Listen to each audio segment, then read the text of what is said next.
Bismillahirrahmanirrahim. Assalamualaikum. Students, my name is Ahmed Nadeem and I'm your teacher for statistics. Chapter number 11 में हम sampling distribution of difference between mean को study कर रहे हैं। आज एक नए क्वेश्चन के साथ अंडरस्टैंडिंग को बिल्टअप करेंगे। तो चलिए बोर्ड की तरफ देखते हैं और आज की अंडरस्टैंडिंग कंप्लीट करते हैं। क्वेश्चन की स्टेटमेंट को अंडरस्टैंड करेंगे। लेट n1 का मतलब है पॉपुलेशन 1 के जो एलिमेंट्स हैं वो 4 6 हैं और पॉपुलेशन 2 यानी n2 के जो पॉपुलेशन के एलिमेंट्स हैं वो हैं 2 और 8।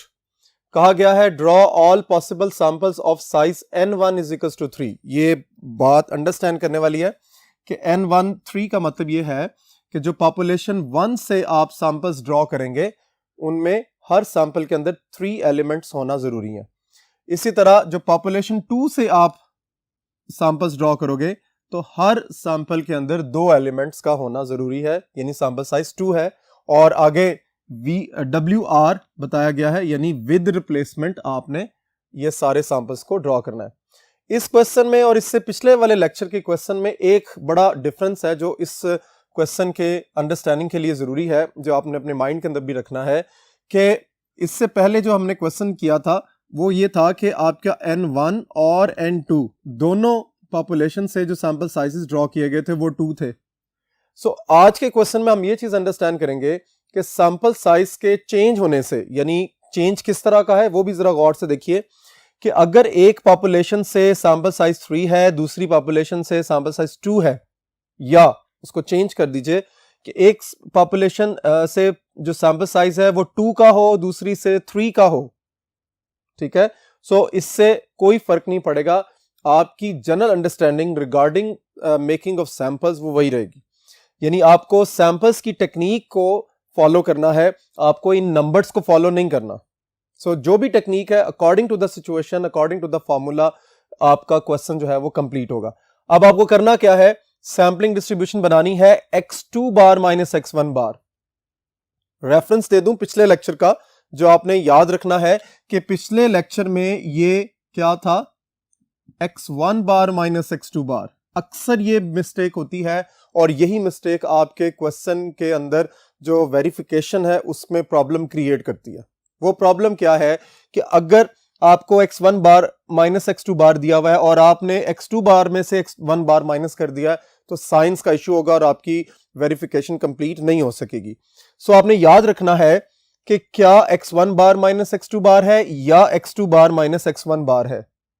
मेक इट क्लियर कि अंडरस्टूड है कि जनरली आप यही समझते हैं कि आपने फर्स्ट सैंपल मीन में से सेकंड सैंपल मीन को माइनस करना है, लेकिन अगर आपको डिस्क्राइब कर दिया गया है तो फिर आप उस जनरल अंडरस्टैंडिंग को वैनिश कर देंगे। आप according to the given situation differences को कैलकुलेट करेंगे। उसके बाद hence calculate the mean of sampling distribution of difference between sample means, यानी आपने ये जो सैंपल मीन्स का डिफरेंस निकाला है इससे आपने क्या करना है, उसका मीन कैलकुलेट करना है। ठीक है जी। अब सॉल्यूशन इसका कंप्लीट करते हैं।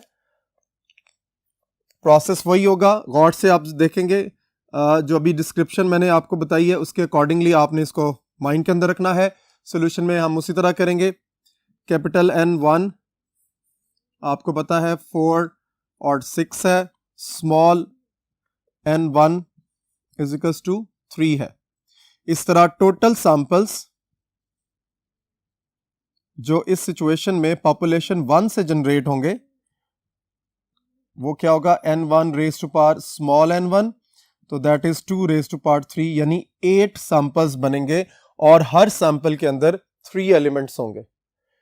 पॉपुलेशन 2 की जो कंडीशन है, जो सिचुएशन है, उसमें भी 2 एलिमेंट्स हैं। कौन कौन से, 2 and 8, और इसका जो सैंपल साइज है वो 2 है। इस तरह टोटल सैंपल्स जब हम पॉपुलेशन 2 के लिए जनरेट करेंगे तो उसका फार्मूला होगा n2 raise to power small n2 और ये 2 रेज टू पावर 2, यानी 4 सैंपल्स बनेंगे। इस तरह याद रखना है कि पॉपुलेशन 1 से 8 सैंपल मीन्स बनेंगे और पॉपुलेशन 2 से 4 सैंपल मीन्स जनरेट होंगे। सो मेक इट क्लियर, ये नंबर्स आपके माइंड के अंदर होने चाहिए ताकि आप अच्छे तरीके से कैलकुलेशंस को परफॉर्म कर सकें। नेक्स्ट बोर्ड की तरफ चलते हैं और इन पॉपुलेशन से सैंपल्स को ड्रॉ करके मीन्स को कैलकुलेट करते हैं। जी, अब हम सैंपल्स को जनरेट करेंगे। सबसे पहले देख लीजिए, पॉपुलेशन 1 के हवाले से आपके पास पॉपुलेशन 1 में एलिमेंट्स हैं 4। जब हम सेकंड प्लेस पर लिखेंगे, चूंकि विद रिप्लेसमेंट केस है तो 4 और 6 दोबारा आ जाएगा। इसी तरह 4 और 6 यहाँ पे। अब चूंकि ये 3 सैंपल साइज के लिए है इसलिए आगे 3 कंप्लीट होगा और अगेन 4 और 6, 4 एंड 6, 4 6 एंड 4 6, इस तरह आपका ट्री कंप्लीट होगा। ठीक है जी, अब सैंपल्स बना लीजिए। सीरियल नंबर देख लेंगे, सैंपल्स और x1 बार।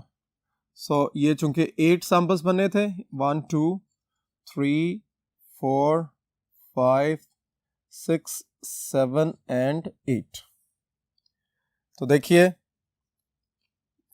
4 4 4 फर्स्ट सैंपल, 4 4 4, देन 4 4 6 4 4 6 4 4 6 कंप्लीट हो गया, 4 6 4 4 6 4 4 6 6, इस तरह 4 से आपके कंप्लीट हो गए सैंपल्स जिनकी तादाद 4 है। अब उसके बाद 6 से चलेंगे, 6 4 4 6 4 4, then 6 4 6, then finally 6 6 4 and 6 6 6।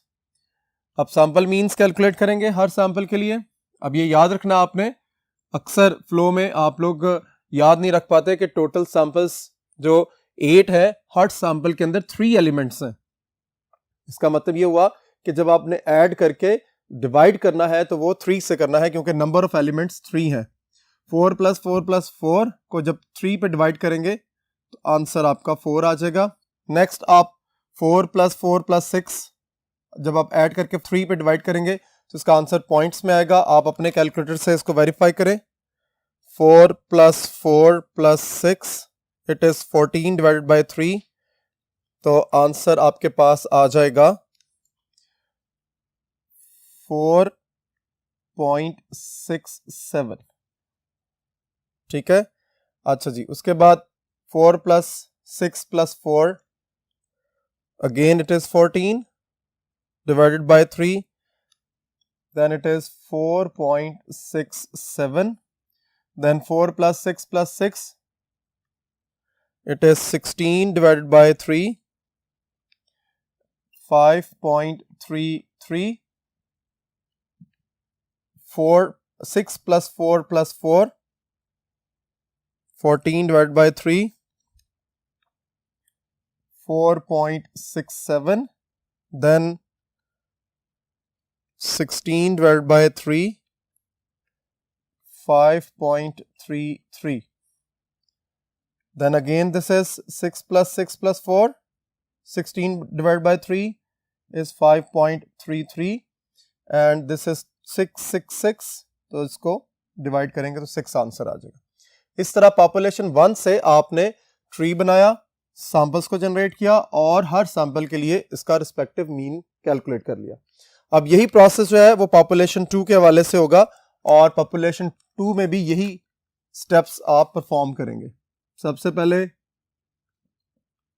Population 2 उसका ट्री बनाएंगे और पॉपुलेशन 2 में हमारे पास 2 and 8 दो नंबर्स थे। सैंपल साइज 2 का है, 2 8 and again 2 8। So tree complete हो गया। देन जो बारी है टेबल की, आपने टेबल जनरेट करना है। Serial number, samples and x2 bar. x2 बार इसलिए क्योंकि ये पॉपुलेशन 2 से कैलकुलेट होगा। 4 सैंपल्स बनेंगे 1 2 3 एंड 4 और इनकी जनरेशन होगी 2 2 then 2 8 then 8 2 and 8 8। Mean calculate होगा, sample mean.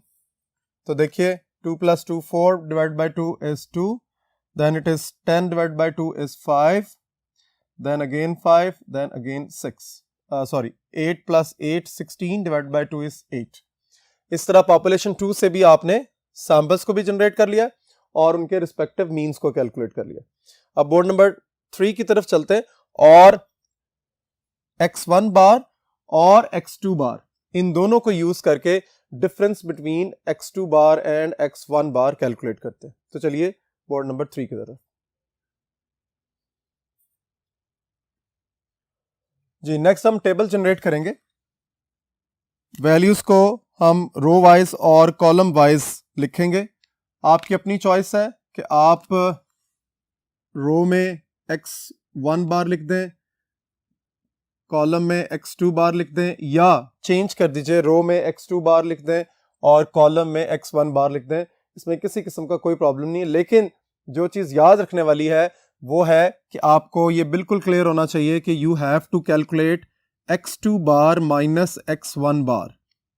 This is the most important one कि जो क्वेश्चन की स्टेटमेंट है उसके अकॉर्डिंगली जो सैम्पलिंग डिस्ट्रीब्यूशन जनरेट करनी है वो आपने जनरेट करनी है x2 bar minus x1 bar. So be careful कि आपको इसको जहन में रखना है, चाहे आप कॉलम वाइज लिखें या रो वाइज लिखें, इससे कोई फर्क नहीं पड़ता। सो x2 बार की वैल्यूज देखिए कौन कौन सी हैं हमारे पास, 2 5 5 एंड 8। अब x1 बार की वैल्यू भी उसी सीक्वेंस में लिखेंगे जैसे कि आपने कैलकुलेट की है। It is 4 4.67 4.67 then 5.33 again 4.67 then 5.33 again 5.33 and the last one is 6।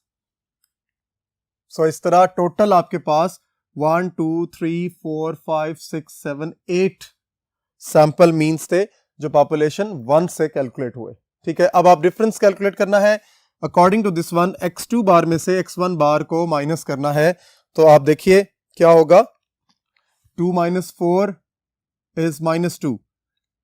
ये देखिए, ये बड़ी इंपॉर्टेंट बात है कि अगर आप इन जनरल कैलकुलेशंस कर लेते हैं, x1 बार में से x2 बार माइनस करते हैं तो वो 4 - 2 आंसर जो है वो +2 आ जाएगा। और इसी तरह सैम्पलिंग डिस्ट्रीब्यूशन जब जनरेट होगी तो वो भी उसी साइन के अकॉर्डिंगली होगी और वो गलत हो जाएगी। सो आपको ये याद रखना है कि आपको डिफरेंस कौन सा कैलकुलेट करना है, x1 बार में से x2 बार को माइनस करना है या x2 बार में से x1 बार को माइनस करना है। सो 2 - 4 is this one. Now 2 minus 4.67, it is -2.67, then again -2.67 जो रिपीट हो रहे हैं हम वो एज इट इज लिख देंगे।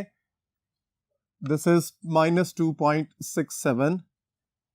नाउ फॉर 5.33, 2 - 5.33, आपने मैथडोलॉजी को भी माइंड के अंदर रखना है कि किस तरह मैं अपना टाइम सेव कर रहा हूं कि एक दफा 5.33 में से माइनस किया है तो जहां जहां 5.33 आएगा वहां पर हम उसका डिफरेंस क्रिएट कर देंगे, लिख देंगे 3.33 एंड 2 - 6 is -4। देन देखिए आगे, 5 में से 4 1, देन 5 - 4.67, it is 0.33। सो 4.67 यहां पर भी है, 0.33 ये 4.67 है, इट इज 0.33। नाउ 5 - 0.33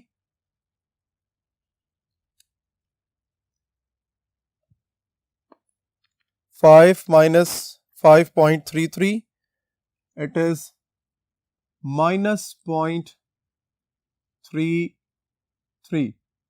सो बहुत इंपॉर्टेंटली आपने साइंस को माइंड के अंदर रखना है.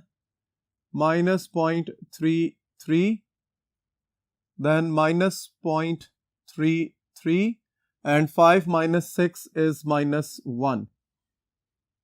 अगेन अब देखिए चूंकि ये भी 5 है और 5 के बाद जितने भी डिफरेंसेस क्रिएट होंगे अकॉर्डिंग टू दिस वन होंगे, तो इसलिए हम इसको यहाँ पर इजीली कॉपी कर सकते हैं. ये वो टेक्निक्स हैं जो टाइम को सेव करेंगी. आपने इन टेक्निक्स को भी साथ साथ फॉलो करना है.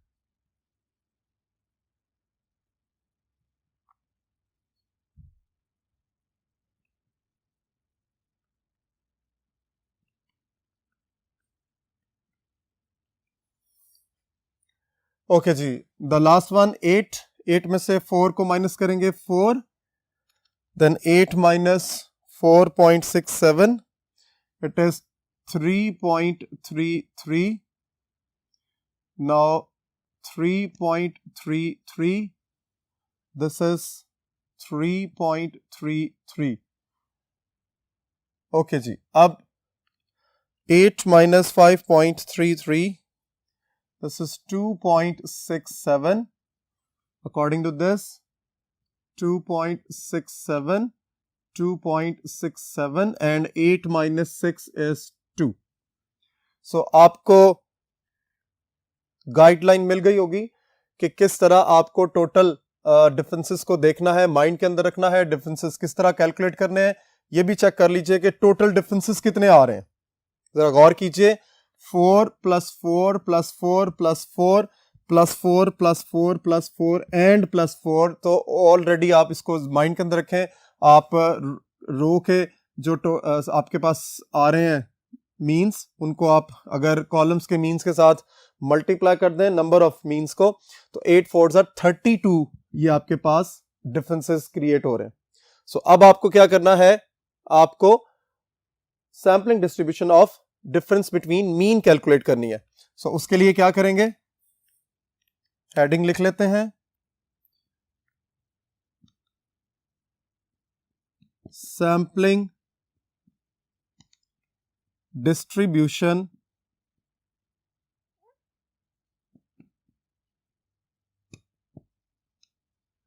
Of x2 bar minus x1 bar. So minimum से मैक्सिमम वैल्यू की तरफ जाएंगे. सो मिनिमम वैल्यू देखिए, सबसे मिनिमम वैल्यू टेबल जनरेट होगा x2 बार माइनस x1 बार का सबसे पहले. तो ये वैल्यू है जी, मिनिमम वैल्यू देखेंगे डिफरेंसेस की. सबसे मिनिमम वैल्यू है -2 अगर आप देखें, और 2.67 भी है, -3.33 भी है. सो इसका मतलब ये हुआ -4 भी है, माइंड इट. सो -4 सबसे स्मॉलर वैल्यू, फिर उसके बाद -3.33 नेक्स्ट वैल्यू है. उसके बाद -3 के बाद -2 आप देखेंगे, -2.67, देन -2. ठीक है. उसके बाद -2 के बाद बारी आएगी -1. Yes, it is available. -1. -1 के बाद अगर आप देखिए, यानी आप यूं कह सकते हैं कि अगर ये पूरे डिफरेंसेस को असेंडिंग या डिसेंडिंग ऑर्डर में आप चेंज कर दें, लिख दें, तो जो सबसे मिनिमम वैल्यू होगी उसको स्टार्ट करेंगे और मैक्सिमम वैल्यू की तरफ, आगे की तरफ आप लेके जाएंगे. सो -1 के बाद जो स्मॉलर वैल्यू है -0.33. उसके बाद देखिए -0.33 के बाद नेक्स्ट आप चलेंगे, क्या जीरो अवेलेबल है? नॉट, जीरो नहीं है. तो जीरो के बाद आगे की तरफ चलेंगे तो आपके पास जो वैल्यू है वो 0.33 है. 0.33 के बाद आप आगे की तरफ 1 की तरफ जाएंगे. 1, यस हमारे पास है 1 आ गया. उसके बाद 1 के बाद आप करेंगे 2, अगर 2 हमारे पास एग्जिस्ट कर रहा है, यस 2 भी है, और 2 के बाद 3 नहीं है हमारे पास, लेकिन 2.67 एग्जिस्ट कर रहा है, सो इट इज 2.67। 2.67 के बाद 3 नहीं है, लेकिन 3.33 है हमारे पास, 3.33, एंड फाइनली 3.3 के बाद देखिए नेक्स्ट वैल्यू है, 3.3 के बाद 4 आएगा और वो यहां पर एग्जिस्ट कर रहा है। ठीक है जी, सो 4 लास्ट। अब आपको क्या करना है, टैली बार्स लगाने,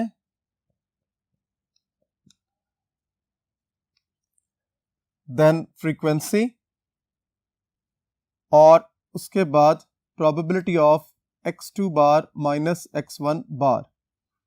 सो टैली बार्स कंप्लीट करेंगे और -4 को काउंट करेंगे कितने टाइम्स एग्जिस्ट कर रहा है। -4 ये वैल्यू है जी, सो 1 टैली बार, -3.33, -3.33, -3.33, -3.33, इसके अलावा -3.33 एग्जिस्ट नहीं कर रहा, सो इट इज 3 बार्स आपके यहां पर पुट अप होंगे। -2.67, 1 2 3, ठीक है जी, ये 3 टाइम्स आ गया। -2, 1 एंड दैट्स इट, ये 1 टाइम है। -1 को देखेंगे, -1, -1, so it is 2 times, 2 bars लग जाएंगी। उसके बाद देखिए -0.33, 1 2 3 4 5 एंड 6, सो 6 आएगा जी, 1 2 3 4 5 एंड 6। नेक्स्ट बारी है 0.33 की, 1 2 3 4 5 6, so 1 2 3 4 5 and 6। नेक्स्ट है जी 1 1 2, दैट्स इट, 2 टाइम्स। फिर 2 की बारी है, 2 को देखेंगे, 1 2.67, 1 2 2 times, 3.33, 1 2 3 3 bars and 4 1 bar। सो अब चेक कर लीजिए क्या हर डिफरेंस को आपने क्रॉस किया। इट इज 2.67, जरा गौर कीजिए, ये मार्किंग नहीं हुई है, और यही वो मिस्टेक्स होती हैं जो आपको अच्छे तरीके से वेरीफाई करने के लिए जरूरी है कि आपके माइंड के अंदर रहे। सो 2.67 कितने टाइम्स है, 1 2 3, पॉजिटिव 2.67 3 टाइम्स है, सो यहां हमने 2 टाइम्स लिखा हुआ था। अब आपने फ्रीक्वेंसी को काउंट करके लिख देना है। फ्रीक्वेंसी की वैल्यूज क्या आ रही हैं जी, सबसे पहले हम इसको काउंट करेंगे। इट इज 1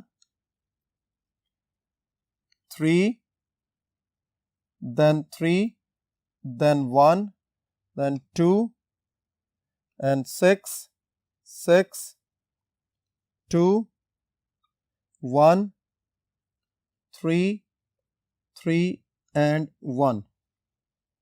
सो ये थोड़ा सा कंजेस्टेड हो रहा है, लेकिन आपने इसके साथ मार्किंग जहन में रखनी है। It is like for this one and this one. So अगर आप सम करें फ्रीक्वेंसी का, 3 + 1 4, 3 7, 8 2 10, 16 22 and 2 24, 25 28 31 and 32। इस तरह सम ऑफ द फ्रीक्वेंसी जो है वो कितना आ रहा है आपके पास, 32। ये जो सम आ रहा है ये 32 जनरेट हो रहा है। सो आपके जो डिफरेंसेस थे वो भी 32 थे, हमने फ्रीक्वेंसी को ऐड किया तो वो भी 32 आ रहा है, तो लिहाजा यहां पर आप अपनी प्रोबेबिलिटी को लिख सकते हैं 1 divided by 32, then 3 divided by 32, again 3 divided by 32, then 1 divided by 32, 2 divided by 32, 6 divided by 32, 6 divided by 32, 2 divided by 32, 1 divided by 32, 3 divided by 32, 3 divided by 32, and 1 divided by 32. So इस तरह आपकी प्रोबेबिलिटी कैलकुलेट होगी। Next हमारा column क्या होता है? If you remember, जो last lecture में भी हमने किया था, आपने x2 बार माइनस x1 बार के कॉलम को मल्टीप्लाई करना है probability of x2 bar minus x1 बार के कॉलम के साथ। सो देखिए, बहुत ध्यान से कैलकुलेशंस होंगी। -4 को मल्टीप्लाई करना है 1 से, इट इज -4 बाय 32। नेक्स्ट है जी -3.33 को आपने 3 के साथ मल्टीप्लाई करना है, तो इट इज 9.99, लेकिन साइन नेगेटिव होगा। फिर उसके बाद 2.67 को भी 3 से मल्टीप्लाई करेंगे, 2.67 मल्टीप्लाई बाय 3, ये भी माइनस के साइन के साथ आएगा, 8.01 डिवाइडेड बाय 32। उसके बाद देखिए आगे चलिए, -2 multiply by 1, it is -2 by 32। आपने गौर किया होगा कि मैं बार बार अब कैमरे की तरफ नहीं देख रहा। उसकी रीजन क्या है कि बहुत ज्यादा कंसंट्रेशन चाहिए कि आपको आपका जो नंबर है आप किस नंबर से मल्टीप्लाई कर रहे हैं, आपका डिफरेंस, आपकी प्रोबेबिलिटी और उनके नंबर्स की अलाइनमेंट्स। सो ये सारे कॉन्सेप्ट्स बड़े इंपॉर्टेंट है, इसलिए आपको बहुत ध्यान से कंसंट्रेट करके लिखना है, क्योंकि अगर एक भी कैलकुलेशन गलत होगी यहां पे, फर्ज कर लें, जो कि गलती क्या हो सकती है, लाइक मैंने -2 को मल्टीप्लाई करना है 1 के साथ, ठीक है, और मैं उसको 2 से मल्टीप्लाई कर दूं जल्दी में, तो क्या हो जाएगा, वो -4 हो जाएगा, जबकि आंसर चाहिए था -2। तो उसके बाद जो भी सम आएगा वो गलत होगा और उसके बाद वेरिफिकेशन पॉसिबल नहीं होगी। सो बी केयरफुल कि आपको बहुत ध्यान से करना है। -2 को 1 से दिया, फिर -1 को 2 से दिया, तो इट इज -2 बाय 32। फिर उसके बाद -0.33 की बारी है, 6 के साथ मल्टीप्लाई होना है। इसका एक और भी प्रोसेस हो सकता है कि आप इसको मार्किंग कर लें कि 1 2 3 4 5 6 नंबर है, यहां से देखिए 1 2 3 4 5 6 नंबर। सो ओके, सो -0.33 को 6 के साथ मल्टीप्लाई करना है आपने, इट इज -1.98 डिवाइडेड बाय 32। ठीक है जी। उसके बाद +0.33 को भी आपने 6 के साथ मल्टीप्लाई करना है, तो ये प्लस का 1.98 आ जाएगा और इसको डिवाइडेड बाय 32 कर देंगे। देन बारी है 1 की, 1 को आप 2 से मल्टीप्लाई करेंगे, 2 by 32।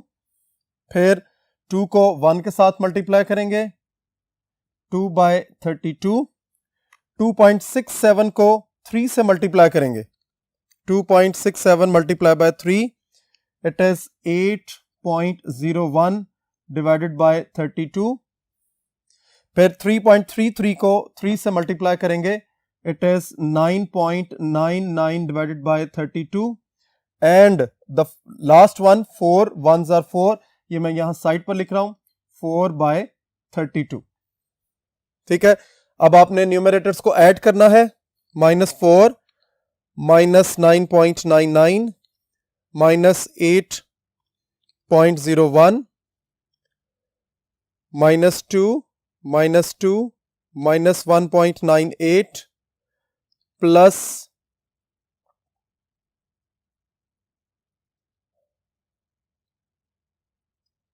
1.98 plus 2 plus 2 plus 8.01 plus 9.99। सो आपका आंसर जो है, इसको वेरीफाई करना बहुत ज़रूरी है क्योंकि ये माइनसेस और प्लस की सूरत में है। सो एक दफ़ा फिर वेरीफाई करेंगे। -4 -9.99 -8.01 -2 -1.98 plus 1.98 plus 2 plus 2 plus 8.01 and plus 9.99 and plus 4। तो देखिए आंसर जो है वो क्या आ रहा है, 0 डिवाइडेड बाय 32। इनफैक्ट इसका सम जो है वो 0 जनरेट हो रहा है। बोर्ड नंबर 1 की तरफ चलते हैं और यहां से सम्स को यूज करके अपने रिलेशनशिप को या जो आपकी डिमांड है, जो आपकी रिक्वायरमेंट है, वो कंप्लीट करते हैं। तो वापस बोर्ड नंबर 1 की तरफ चलते हैं। हमने सम कैलकुलेट कर लिया है, sigma x2 bar minus x1 bar into probability of x2 bar minus x1 bar is equal to 0। ठीक है, हमारी रिक्वायरमेंट थी मीन ऑफ, अगर आप क्वेश्चन को रीड करेंगे तो आपको आइडिया हो जाएगा, mean of sampling distribution of difference, और वो डिफरेंस कौन सा था, that is x2 bar minus x1 बार। यानी x2 बार माइनस x1 बार से जो सैम्पलिंग डिस्ट्रीब्यूशन बनी है उसका मीन आपने कैलकुलेट करना है, और वो मीन किसके इक्वल होता है, mu x2 bar minus x1 बार के। और इसका फॉर्मूला हमने पिछले लेक्चर में भी स्टडी किया था, that is sigma x2 bar minus x1 bar into probability of, चूंकि ये सबस्क्रिप्ट है इसलिए इसको यहां पर फॉन्ट साइज छोटा करके आपने सबस्क्रिप्ट की सूरत में लिखना है। So that is equals to 0। यहां एक चीज बड़ी इंपॉर्टेंट है जो आप लोगों ने याद रखनी है कि क्वेश्चन के अंदर जो आपकी रिक्वायरमेंट है वही रिक्वायरमेंट आपकी यहां पर कंप्लीट होनी चाहिए, एक्स्ट्रा कोई काम नहीं करना आपने। देखिए इससे पहले आपने जो पिछले लेक्चर में या उससे पिछले लेक्चर में एग्जांपल्स पढ़ी थी उसमें बताया जाता था कि क्या कुछ वेरीफाई करना है। यहां वेरिफिकेशन के लिए कुछ नहीं है, यहां सिंपल उन्होंने कहा है कि find the mean of sampling distribution of differences. जो डिफरेंसेस कैलकुलेट हुए हैं उसकी सैम्पलिंग डिस्ट्रीब्यूशन का मीन कैलकुलेट कर लें, एंड दैट्स इट। चूंकि वेरिफिकेशन के लिए कुछ और नहीं कहा गया तो हम उसकी फर्दर प्रोसीडिंग्स नहीं करेंगे। So mean of sampling distribution of difference between sample means mu x2 bar minus x1 bar that is equal to 0। ये आपकी फाइनल रिक्वायरमेंट थी और आपने इसका आंसर कैलकुलेट कर लिया। होप आज का लेक्चर आपको अच्छे तरीके से अंडरस्टैंड हो गया होगा। इसकी प्रैक्टिस जरूर घर पे करें ताकि आपकी अंडरस्टैंडिंग मजीद बिल्टअप हो सके। अपना और अपनी फैमिली का ख्याल रखिए। इंशाल्लाह नेक्स्ट लेक्चर में मुलाकात होगी। अल्लाह हाफिज।